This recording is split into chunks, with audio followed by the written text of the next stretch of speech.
بسم اللہ الرحمن الرحیم نحمدہ ونصلی علی رسولہ الکریم اما بعد۔ گرامی قدر و دوستو اور عزیز طلبہ اکرام، سجدے تلاوت کا باب چل رہا ہے اور آج کے اس سبق میں ہم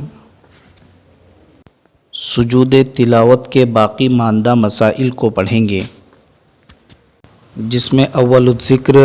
انتقال مجلس ہے، اس کے بعد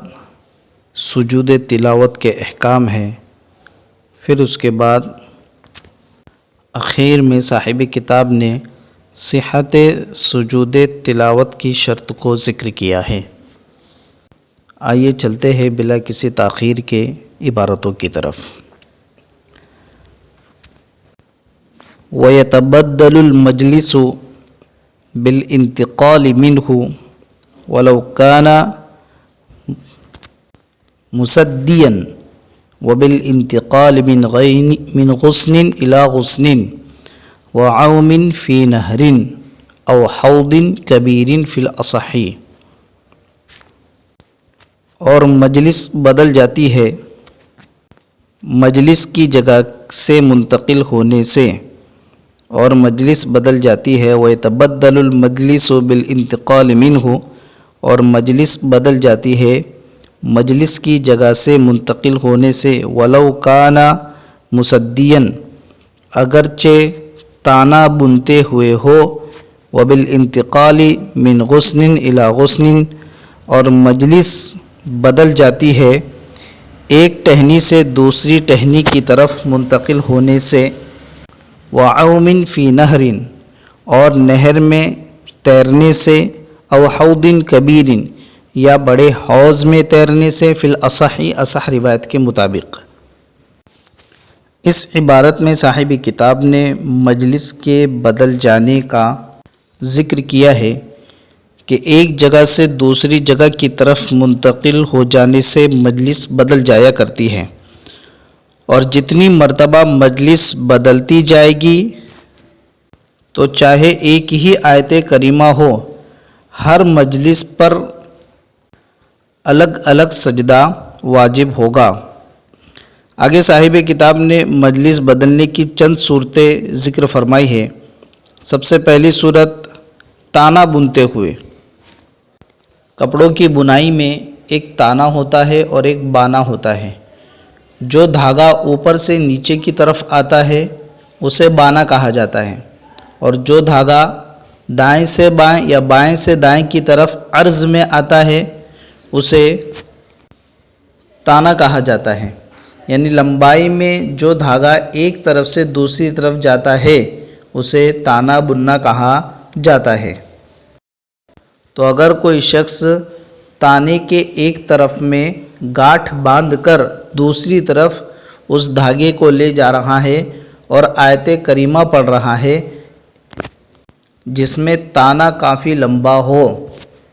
تو صاحب کتاب ذکر فرما رہے ہے کہ اس کی مجلس تانے کے ایک کنارے سے دوسرے کنارے کی طرف جانے سے بدل جایا کرتی ہے۔ لہٰذا اب اگر وہ تانے کے ایک کنارے پر ایک آیت کریمہ پڑھتا ہے اور اسی آیت کریمہ کو تانے کے دوسرے کنارے پر بھی پڑھتا ہے تو ایسی صورت میں تبدیلی مجلس کا حکم لگایا جائے گا، اور جہاں تبدیلی مجلس انتقال مجلس کا حکم لگتا ہے وہاں سجدہ مقرر طور پر لازم ہوتا ہے۔ دوسری صورت صاحب کتاب نے ذکر فرمائی ہے وَبِالْإِنْتِقَالِ مِنْ غُصْنٍ إِلَى غُصْنٍ، کہ ایک ہی درخت کے مختلف ڈالیوں پر ایک ڈالی سے دوسری ڈالی کی طرف جائے تو بھی مجلس بدل جایا کرتی ہے۔ درخت ایک ہے لیکن ڈالیاں اور شاخیں چونکہ اس کی پھیلی ہوئی ہے، تو اگر ایک ڈالی سے دوسری ڈالی کی طرف، ایک ڈالی پر تھا تو آیت کریمہ اس نے تلاوت کی، دوسری ڈالی پر گیا تو وہاں پر جا کر اسی آیت کریمہ کو اس نے تلاوت کیا، تو چاہے آیت کریمہ ایک ہی ہے لیکن صاحب کتاب کے کہنے کے مطابق انتقال مجلس ہے، اور انتقال مجلس کی بنا پر اس پر دو سجدے لازم ہو گئے، کیونکہ تبدیلی مجلس مقررات سجود کو لازم ہے۔ اسی طریقے سے صاحب کتاب نے ذکر فرمایا وعوم فی نہر او حوض کبیر فی الاصح، نہر ہو یا بڑا حوض ہو، اس میں کوئی شخص تیر رہا ہے تو ایک کونے سے دوسرے کونے کی طرف جانے سے بھی مجلس بدل جایا کرتی ہے۔ لہٰذا اسی صورت میں اگر حوض کے یا نہر کے ایک کنارے پر کوئی آیت کریمہ تلاوت کرے اور اسی آیت کریمہ کو وہ دوسرے نہر کے دوسرے کنارے پر یا حوض کے دوسرے کنارے پر جا کر تلاوت کرے تو تبدیلی مجلس کی بنا پر اس پر 2 سجدے لازم ہوں گے، اور جتنی مرتبہ وہ مجلس بدلتا رہے گا اتنی مرتبہ اس پر سجدے لازم ہوتے جائیں گے۔ اسی کو ذکر فرمایا وَيَتَبَدَّلُ الْمَجْلِسُ بِالْإِنْتِقَالِ مِنْهُ وَلَوْ كَانَ مُسَدِّيًا، اور مجلس تبدیل ہو جاتی ہے مجلس کی جگہ سے منتقل ہونے سے اگرچہ تانا بنتے ہوئے ہو، وَبِالْإِنْتِقَالِ مِنْ غُصْنٍ إِلَى غُصْنٍ، اور مجلس تبدیل ہو جاتی ہے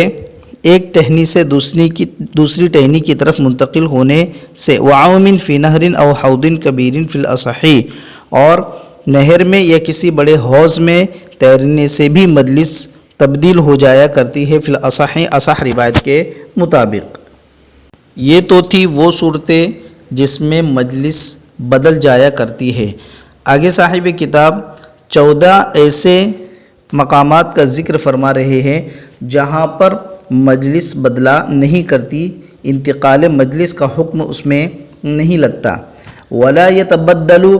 بِزَوَايَا الْبَيْتِ وَالْمَسْجِدِ وَلَوْ كَبِيرًا، اور مجلس بدلا نہیں کرتی گھر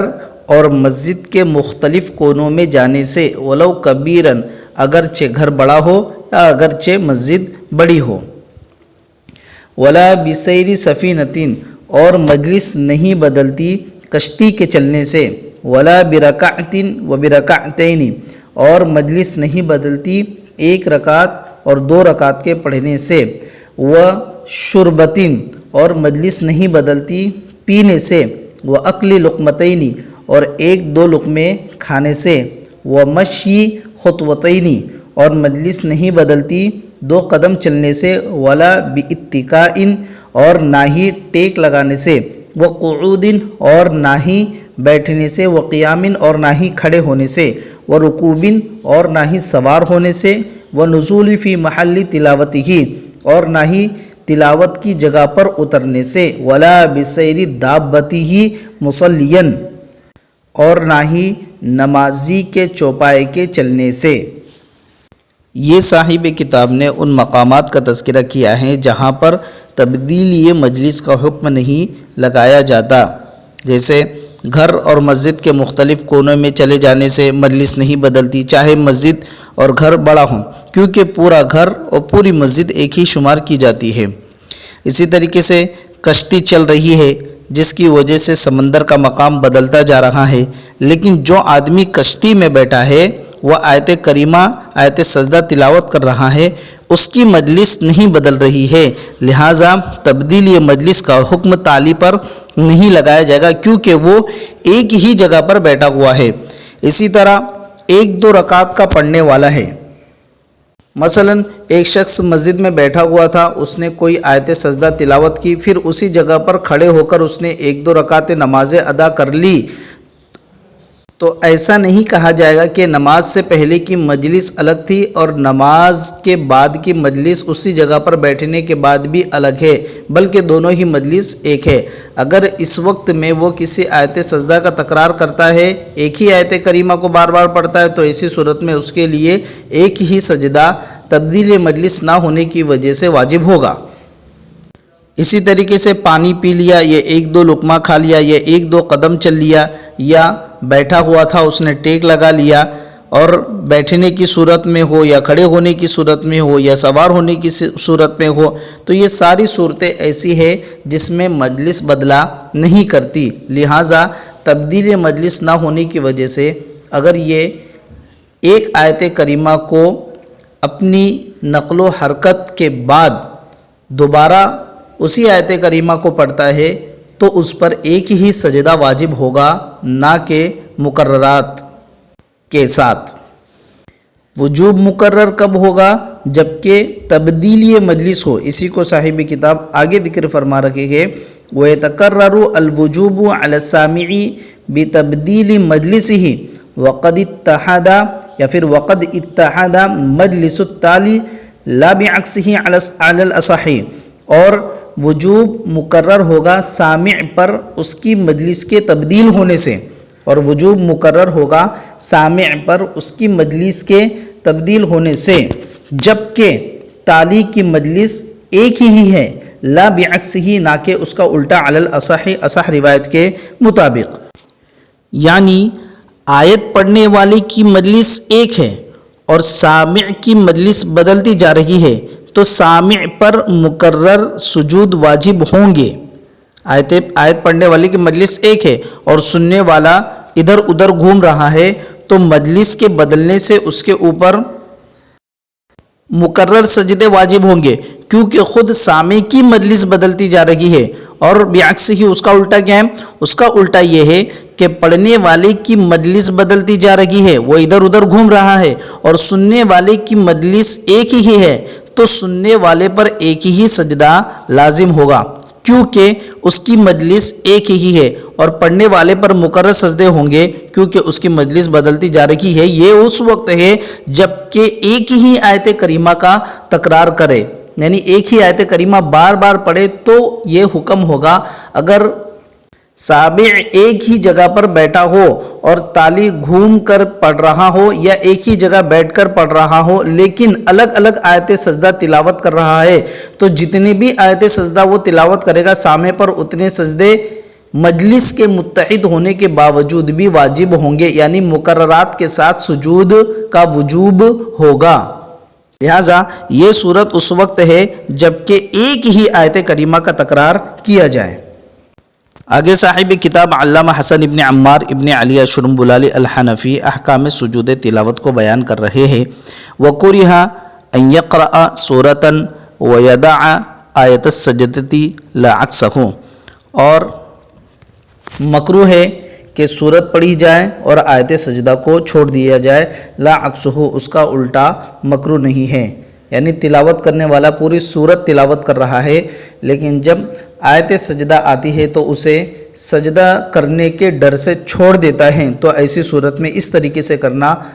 آیت کریمہ کی توہین کے مترادف ہے، آیت سجدہ کی توہین کے مترادف ہے، لہٰذا اس طریقے سے کرنا مکروہ ہے. ہاں، اس کا الٹا مکروہ نہیں ہے کہ آپ آیت سجدہ تلاوت کریں اور پوری سورت تلاوت نہ کریں، یہ مکروہ نہیں ہے. وَنُدِبَ ضَمُّ آیَةٍ أَوْ أَكْثَرَ إِلَيْهَا، اور مستحب ہے کہ کسی آیت کو یا زیادہ آیت کو آیت سجدہ کے ساتھ ملا لیوے. صرف آیت سجدہ تلاوت کرنے سے بہتر ہے کہ آگے پیچھے کی کوئی ایک دو آیت کریمہ ملا لیوے، یہ زیادہ بہتر ہے. وَنُدِبَ إِخْفَاؤُهَا عَنْ غَيْرِ متأہب لہا، اور مستحب ہے کہ اس کو آیت سجدہ کو اس شخص کے سامنے آہستہ پڑھے جو اس کے لیے سجدہ کرنے تیار نہ ہو. بعض مرتبہ ایسا ہوتا ہے کہ ہم کسی کے سامنے آیت سجدہ تلاوت کرتے ہیں لیکن وہ آیت سجدہ سننے کے بعد سجدے تلاوت کرنے کے لیے تیار نہیں ہوتا، تو بہتر تو یہ ہے کہ اس کے سامنے آیت سجدہ چھوڑے نہ بلکہ آہستہ سے تلاوت کر لیوے کہ اسے سننے میں نہ آوے. وَنُدِبَ الْقِيَامُ بَعْدَ السُّجُودُ لَهَا، اور مستحب ہے کہ پہلے قیام کرے پھر اس کے بعد سجدے تلاوت کے لیے سجدہ کرے. یہ مستحب طریقہ ہے کہ قیام کے ساتھ میں سجدے تلاوت ادا کیا جائے. وَلَا يَرْفَعُ السَّامِعُ رَأْسَهُ مِنْهَا قَبْلَ تَالِيهَا، اور سامع اپنے سر کو نہ اٹھائے سجدے سے اپنے تالی سے پہلے، اور سامع اپنے سر کو نہ اٹھائے سجدے سے تالی سے پہلے. یعنی تلاوت کرنے والا تلاوت کر رہا تھا اور اس کے ساتھ میں کئی افراد تھے جو آیت سجدہ کو سن رہے تھے. اب اچانک ایسا ہوا کہ اس تالی نے اسی وقت میں سجدے تلاوت ادا کیا اور اس کے ساتھ میں سامع حضرات بھی سجدے تلاوت میں چلے گئے، سجدے میں چلے گئے. تو ایسی صورت میں مستحب یہ ہے کہ وہ امام کی صورت اختیار کر گیا ہے، لہٰذا سامعین کو چاہیے کہ اپنے امام سے یعنی تالی سے پہلے اپنے سر کو نہ اٹھائے. یہ زیادہ بہتر ہے، ورنہ تو الگ الگ سجدہ کر لینے سے بھی سجدے تلاوت ادا ہو جاتا ہے. وَلَا يُؤْمَرُ التَّالِي بالتقدم ولا السامعون بالاصطفاف فیسجدون کیف کانوا، اور تالی کو حکم نہیں دیا جائے گا آگے بڑھنے کا، اور نہ ہی سامعین کو حکم دیا جائے گا صف بندی کرنے کا، پس وہ جس طریقے سے چاہے سجدہ کر سکتے ہیں۔ چونکہ سجدے تلاوت یہ کوئی اجتماعی عبادت کی طرح واجب اور فرض نہیں ہے، لہٰذا الگ الگ انفرادی طور پہ بھی اسے ادا کیا جا سکتا ہے، لہٰذا کسی پر کوئی زور زبردستی نہ ہو۔ تالی تلاوت کر رہا ہے، آیت سجدہ اس سے تلاوت ہوئی، لہٰذا وہ اپنا سجدہ الگ ادا کر سکتا ہے، سامعین اسے آگے بڑھنے کا حکم نہیں دیں گے۔ اور اسی طریقے سے تالی آیت سجدہ تلاوت کرنے کے بعد سامعین کو یہ حکم نہیں دے گا کہ بھائی آپ لوگ صف بندی کر لو، سجدے تلاوت ادا کیا جائے گا۔ تو اس طریقے سے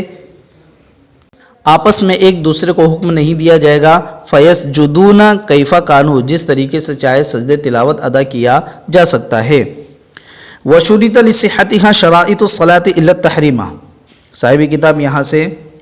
سجدے تلاوت کے صحیح ہونے کے شرط کو ذکر فرما رہے ہیں، اور اس کی شرط کے اور اس کے صحیح ہونے کے لیے شرط لگائی جاتی ہے وہی شرطیں جو نماز کے شرطیں ہیں سوائے تحریمہ کے۔ جی ہاں، سجدے تلاوت کی ساری شرطیں وہی ہے جو نماز کی ہے سوائے تحریمہ کے،